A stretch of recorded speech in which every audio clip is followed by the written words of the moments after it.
ইসকনের বিয়ে।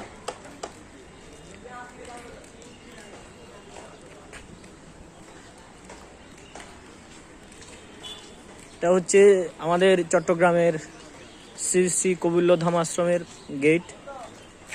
আজকে এখানে ইসকনের উদ্যোগে হিন্দু সম্প্রদায়ের এই বিয়ে অনুষ্ঠিত হবে। আমরা একটু দেখতে আসলাম। চারিদিকে সুন্দর করে সাজিয়েছে প্যান্ডেল।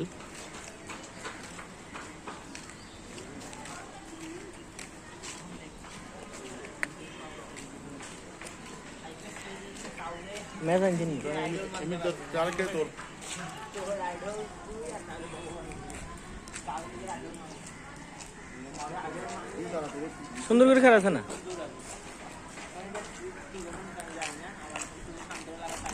অন্ধকার আয়ে